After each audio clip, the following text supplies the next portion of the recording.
একদিন এক দুষ্টু তান্ত্রিক জঙ্গলের মাঝখানে এক ভয়ানক রাক্ষসকে তৈরি করে। ওই দানব রাক্ষসটা জঙ্গলের মধ্যে যাকেই দেখতো তাকেই খেয়ে ফেলতো। এরপর সে ভয়ানক রাক্ষসটা চলে যায় সুন্দরবন জঙ্গলে।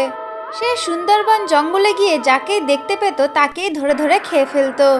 একদিন এক রাস্তায় কাক ও তার ছানা বসে বসে গল্প করছিল। ঠিক তখনই সেইখানে ওই দানব রাক্ষসটা চলে আসে।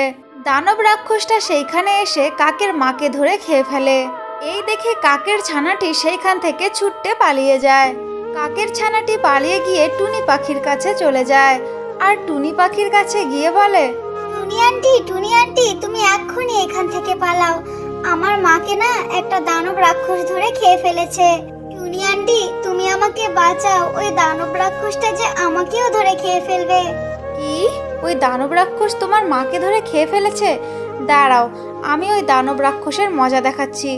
এই বলে টুনি চলে যায় সেই দানব রাক্ষসের কাছে। দানব রাক্ষসটি টুনিকে দেখতেই অনেক খুশি হয় আর খুশি হয়ে বলে, হা হা হা হা হা, আজ দেখছি নিজে থেকে শিকার আমার কাছে এসে গেছে। আমাকে আর শিকারের জন্য কষ্ট করে কোথাও যেতে হয়নি। হা হা হা হা হা, আজকে আমি তোকে খেয়ে আমার পেট ভরাবো। দাঁড়া টুনি দাঁড়া। কি তুই আমাকে খাবি? দাঁড়া, তোকে আমি এক্ষুনি মজা দেখাচ্ছি।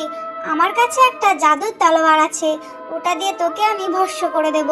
এই বলে টুনি পাখি সেই জাদুর তলোয়ারটা বের করে আর টুনি সেই তলোয়ারটা বের করে সেই রাক্ষসকে ওইখানেই ভস্ম করে দেয়।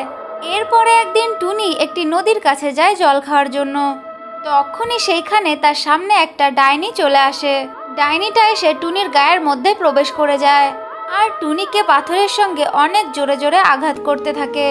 এরপরে টুনি রক্তাক্ত হয়ে সেই মাটিতে পড়ে যায় আর কিছুক্ষণ পর টুনি ছটফট করতে করতে সেইখানেই মারা যায়।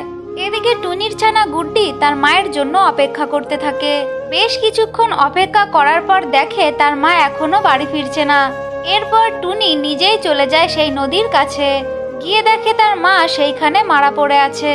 এই দেখে গুড্ডি অনেক কান্নাকাটি করতে থাকে।